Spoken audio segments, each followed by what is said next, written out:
Standing Order number 51D, which, Mr. Speaker, says that the Senate may, where a cabinet secretary fails, without reasonable cause, and underline the word reasonable cause, to appear and respond to questions under this part, move a motion to censor the cabinet secretary.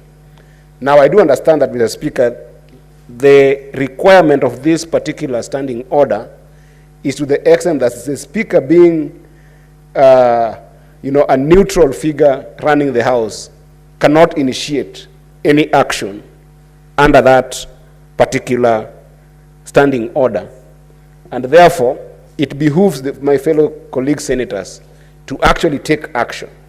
So what I would have wanted to see is perhaps Senator Mungatana or Senator Boni Aluale actually taking action and coming to this House and telling us, this is my motion to censor this particular CS for disrespecting this House and taking it forward. That's the way we should be moving as a Senate.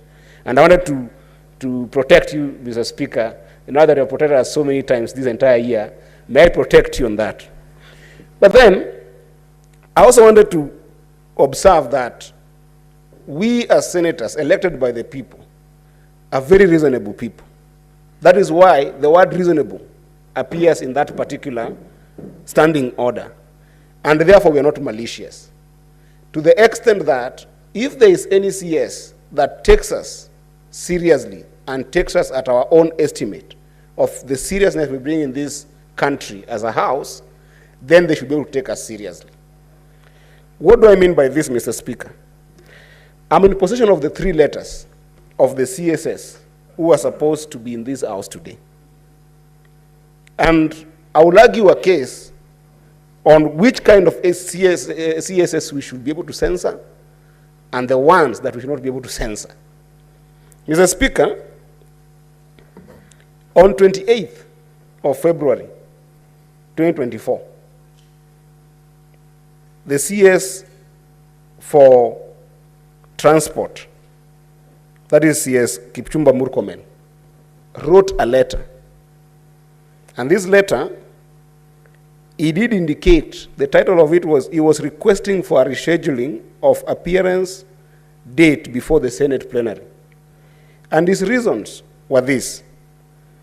And, having accepted that he received a letter from this House dated 27th, meaning that he was responding on 28th, a day immediately after I received the letter from this Senate, he said that unfortunately the date of my scheduled appearance before the Senate coincides with a hearing in the matter of arbitration proceedings, that is the KU Railways Holding Limited versus the Republic of Kenya and the Republic of Uganda in London, which is an emerging issue that actually came. And Mr. Speaker, I'm privy to the fact that this particular letter was considered by SBC, and therefore the understanding was reached at with this particular CS. A reasonable House as the Senate wouldn't censor this kind of CS because he has been respectful, he has wrote his letter on time, and indeed responded in a record time to the extent that SBC did deliberate on it. I don't see a problem with this, Mr. Speaker. The second is actually CS Chris Kipto, Daktari mwenyewe. It's a PS. He responded to the request for him to appear before this House. And his reason also, I might invite the Senate to consider, which was, he will be out of country, that is the CS will be out of the country, attending the 56th session of the Economic Commission for Africa and Annual Conference of African Ministries on Finance, this date. And Mr. Speaker, sitting on finance and budget and knowing how much we are struggling as a country to create a debt management strategy, this is a very important thing that the CS has to attend. And what impresses me is that he responded on 29th, it came to SBC, it was indeed considered, and communications were made. Now, Mr. Speaker, we have CS, Honorable Aisha Jumwa. I am privy to the fact that her letter came yesterday when the Senate already had adjourned to go home. These colleague senators had to come here today in the morning, knowing very well that we are expecting this CS. Now listen to the content of this letter, Mr. Speaker. The purpose of writing this letter is to confirm I forwarded the responses to the statement sought by Senator Amida Kibwana on gender-based violence in Kenya's political space. Further, due to conflicting schedule, I will not be able to attend the meeting scheduled to take place on Wednesday. The other colleagues, CSS, have indicated that they will desire to be here. They are requesting for a rescheduling of the meeting. And these are CS who tell you, I will not attend that meeting on the day that you want me to attend. My responses, I've given them to whoever asked me. They are not even recognized that these people are actually people who are representing the larger population. And therefore, if you find that my responses are not adequate enough, you can consider calling me back to the Senate. Mr. Speaker, Chapter 10 of the Constitution talk about 3 very serious C's that we as a House must then try to deliberate on. Number 1, it talks about a leader who holds public office to the magnitude that Honorable Aisha Jumwa holds, and even ourselves, must be a capable leader. Number 2, must be a competent leader. And number 3, must be a credible leader. All those C's are disputed by the content of this letter. This is the highest level of disrespect, not only to you as a speaker, but also to this House. So I hold the view that in response to the content of the letter that we have received from Honorable Aisha Jumwa, this House must then invite the content of Standing Order number 51. And a member of this House, and I want to wish the majority side the courage, especially the majority whip, that this afternoon, go draft a motion and bring into this House for the censorship of this particular minister. Because it's the highest level of disrespect. And I've shown you very clearly why the other 2 ministers, I will take their responses as a senator as first, reasonable, 2, respectful of the time of our speaker, and respectful of the time of this honorable House, and more importantly, accountable to the people of Kenya. But this is completely unacceptable. And I think for us to send a message of why we did make the decision to actually come with these particular standing orders, this CS must be censored. And if the majority whip does not take the courage to draft that censorship motion, and then number 2, the Senator for Nandi does not follow with the courage to try and do that censor motion, Mr. Speaker, I will take the courage and come with that censor motion. So that as a House, we send a message to CSS that we are not here to waste our time. Mr. Speaker, we have got so many bills, and again, amazing bills. I've read the bill by the senator for, the good senator from Mombasa, Senator Miraj, who actually cares about gender issues more than what the CS has done here, in a place where violence is killing women in this country. And I need to be spending my time considering a motion, Mr. Speaker, a very good motion. And we have got so many other motions other bills that are very good in this House that we need to be spending our time discussing the absence of CSS every single time. So, Mr. Speaker, as I sit, I plead that this particular one needs a serious response from this House, and I hope that the majority side, led by the bullfighter, Senator Boni Aluale, will take action. But if they don't, then today or tomorrow, I will bring that motion, and I hope that the senators will reasonably find that motion very reasonable and very good for the people of Kenya and for this CSS. I thank you, Mr. Speaker. Senator Kenywa. Asante Bwana Spika kunipa fursa hii niweze kuchangia. Kuanzia mwanzo nataka kukashifu hayo mazoea ya mawaziri wetu kuitwa hapa ilhali tayari tukiangalia katika orodha ya mambo yale ambayo tulikuwa tunapanga kufanya katika bunge hili, tayari tumeyanukuu na tunajipanga vilivyo kusudi tuweze kuyaangazia. Kwa hivyo inakashifu kitendo hicho. Lakini hata hivyo, Bwana Spika, ninataka kuungana na mwenzangu Seneta Mungatana vile alivyosema ya kwamba ukiangalia katika kanuni zetu za kudumu 51 day, Bwana Spika, ninaona kwamba tutakuwa tumetumia nguvu nyingi sana kwa yule waziri kusema ya kwamba yeye, nimesikia kulingana na wale wengi waliongea hapa, wanasema ndio waziri wa barabara alipeana sababu, waziri wa fedha ndio amepeana sababu, lakini waziri wa jinsia yeye achukuliwe hatua ambazo ni kali zaidi. Lakini Bwana Spika, nikiangalia ni vizuri vile ambavyo Seneta Mungatana alivyosema ya kwamba katika SBC yetu tupange ya kwamba tukue na faini ambayo tutakayopiga waziri kabla hajachukua hili jukumu la kusema ya kwamba tunataka kumtimua, Bwana Spika.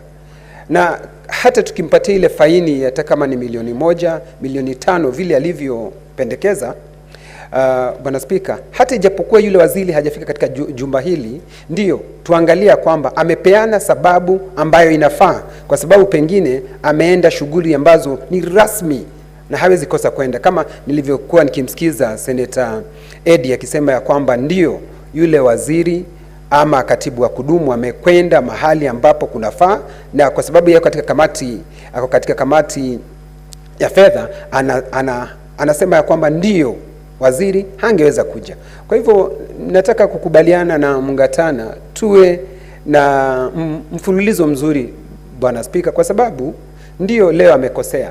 Na hata mimi nilipokuwa wakati ule mwingine waziri wa usalama nilimngoja hapa, nilikuwa nimejitayarisha kwa sababu watu wa Laikipia walikuwa na changamoto mambo ya usalama.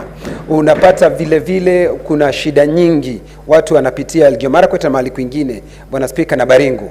Tunauliza maswali hapa na waziri anasema hataweza kuja. Lakini Spika, sababu anayokupatia unaona ni sababu inayotosha zaidi, anakuambia kumetokea maafa Lamu na hangeweza kuja, na ukiangalia vizuri unaona hayo ni mambo ambayo ni ya dharura yalitokea. Kwa hivyo tunapaswa kuangalia. Nataka kukubaliana na Mungatana 100%. Kwa hivyo kuwa tukiangalia, kwa sababu ndio anaweza kuwa ana upendo na angetaka kuja. Lakini hata hivyo, Bwana Spika, tusiwe tukakejeliwa sisi kama seneti, kwa sababu tukifanya haya mazoea, Bwana Spika, tukubaliane na wao, itaonekana sisi, na wamekuwa akiangalia hivyo.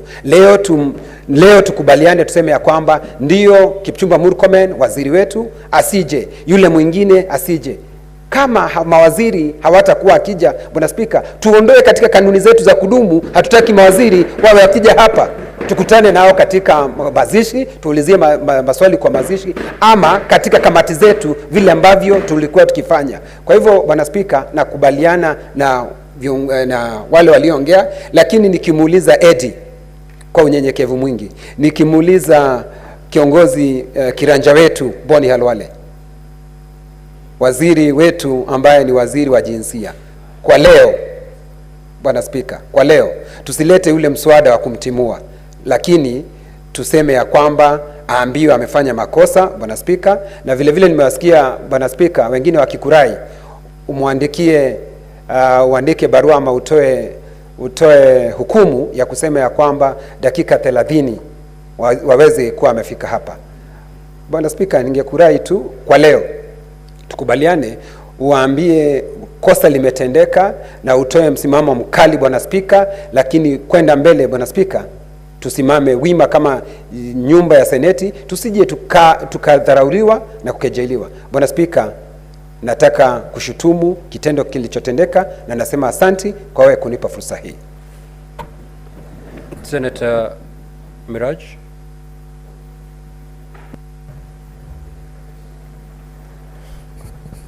Asante Bwana Spika kwa kuweza kunipa fursa hii, na mimi nitoe hisia zangu kutokamana na kutofika kwa mawaziri wetu katika kikao chetu cha leo asubuhi.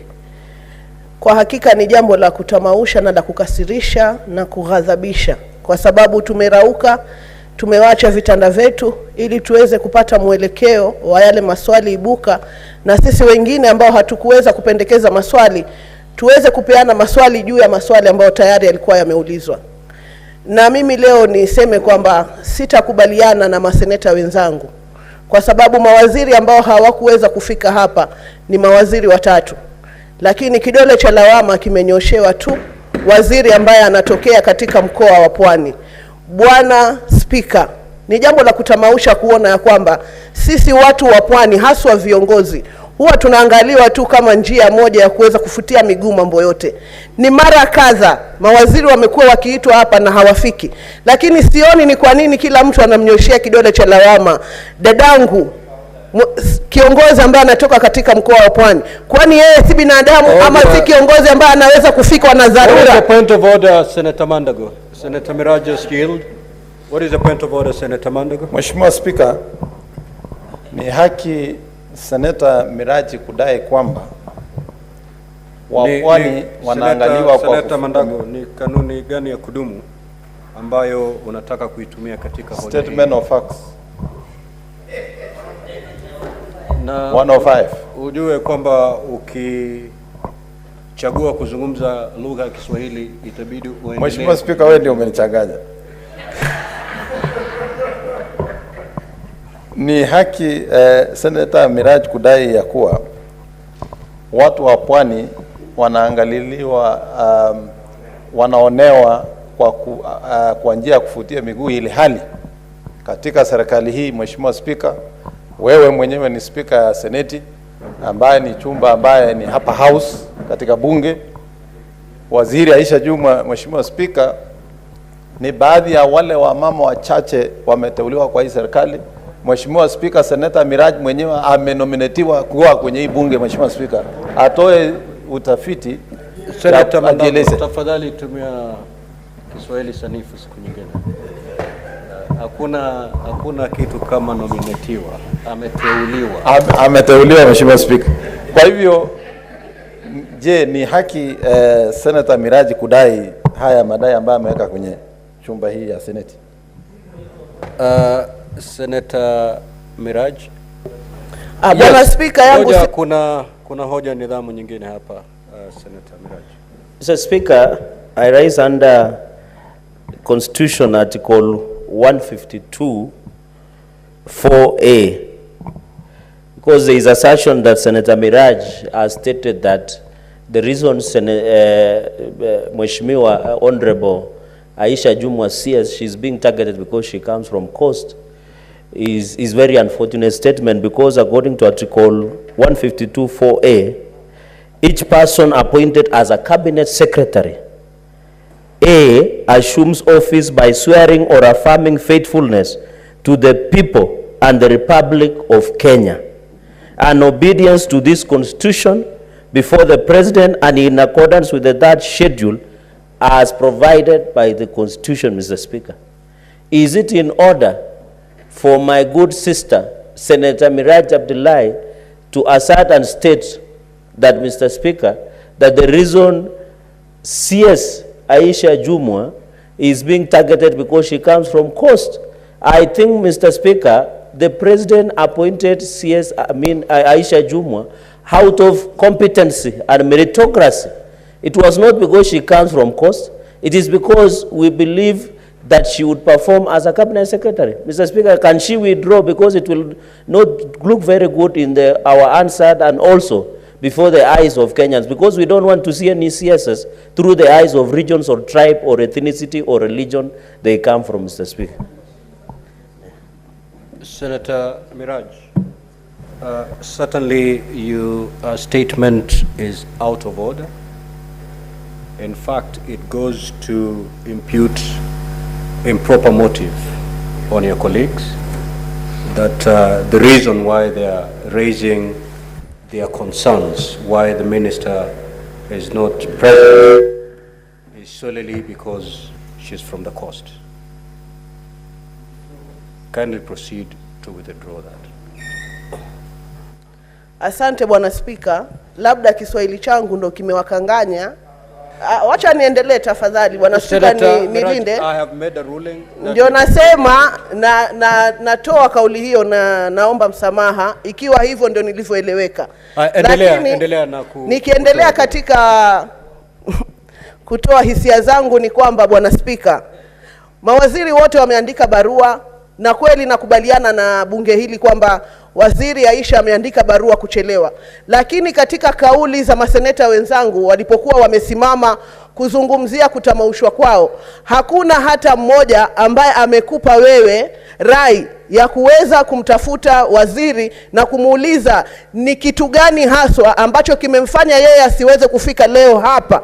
Wameweza kuwaelewa mawaziri wengine na wakakubali zile changamoto ambazo wamesema wako nazo, lakini kwa nini iwe ni waziri Aisha peke yake na ni mawaziri watatu ambao sote tumerauka ili kuja kuuliza maswali?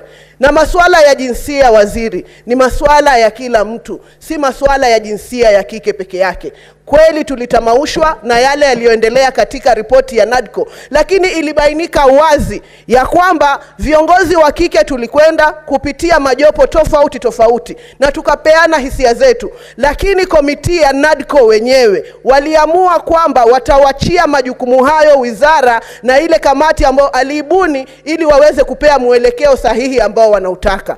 Kwa hivyo nataka kusema katika bunge hili la Seneti ya kwamba waziri Aisha Jumwa hakuna mkono wowote ama lengo lolote la kuweza kuondoa azma ya wanawake kuwafikia jinsia ya theluthi mbili katika katiba yetu ya Kenya. Na ningependa pia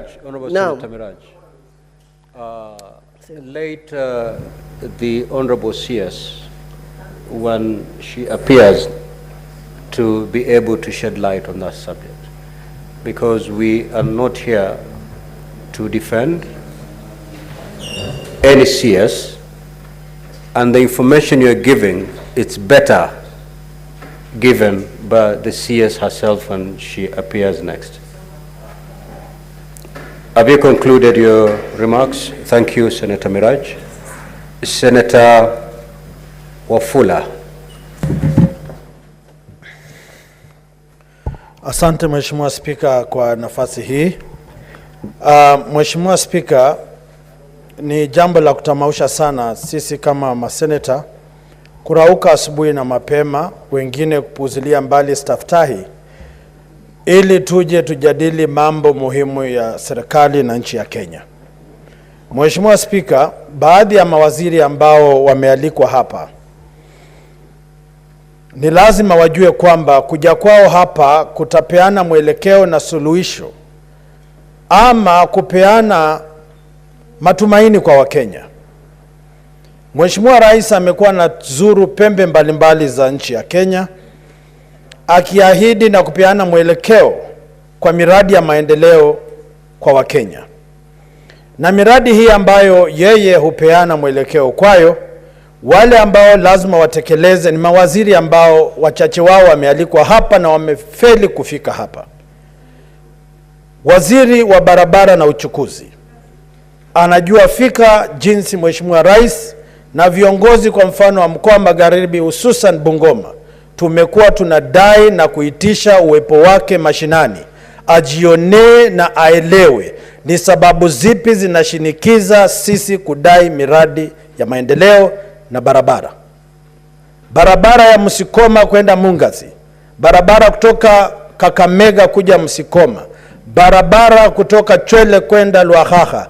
Mheshimiwa Spika, ni lazima waziri huyu amke kutoka usingizi wa pono, atembee wima na ajue Kenya tunalipa ushuru. Hatuta ngoja Mheshimiwa Rais azuru atuahidi peupe mchana na waziri amejifunga kwenye mahandaki akipora na kufurahia jasho la Wakenya. Juzi nimeuliza maswali hapa Mheshimiwa Spika kuhusiana na mimba za mapema. What is the point of order, Senator Mandaka? Honorable Speaker, is it in order for the Have a seat, Senator Wafula, please. Understanding on the 105, Honorable Speaker, is it in order for the Senator for Bungoma to allege that the Honorable Cabinet Secretary for Roads is stealing and enjoying public resources in his office? Does he have evidence, Honorable Speaker? Senator Wafula, you certainly need to substantiate that allegation, failure of which you may have to withdraw and apologize. Naomba kuondoa hoja hiyo na kushinikiza Mheshimiwa Spika kwamba iwapo mfanyikazi ama waziri analipwa mshahara, anaendeshwa kwa magari ya kifahari, anatibiwa kwa pesa za mtoza ushuru, ile hali anayelipa ushuru hamuoni mtumishi wa umma popote katika kaunti hiyo, na mtumishi huyu hajalalamika kwamba analishwa na kuvishwa na kuendeshwa vizuri, bila shaka Mheshimiwa Spika anafurahia jasho la Wakenya. Mheshimiwa Spika, waziri wa jinsia, niliuliza maswali kuhusiana na mimba za mapema katika kaunti ya Bungoma. Kwa sababu ya upungufu wa sodo, upungufu wa fedha za kuimarisha biashara za kina mama na wajane, waziri huyu mpaka leo ameweka nta kwenye masikio na kinywa chake amekifunga kabisa. Tunajiuliza haya maswali kwa sababu alichaguliwa kwa mrengo wa Kenya Kwanza, na ni lazima adhihirishe uwezo wake wa kuchapa kazi kwa kutembea pembe zote na kujadili masuala haya na wananchi wa Kenya. Na haya maswali, Mheshimiwa Spika, yeye na waziri wa elimu lazima watembee pamoja kusuluhisha masuala ya mimba za mapema na masuala ya wanawake na watoto katika taasisi za elimu katika nchi ya Kenya. Sasa kile tunasema sio kwamba tunaomba tafadhali waje,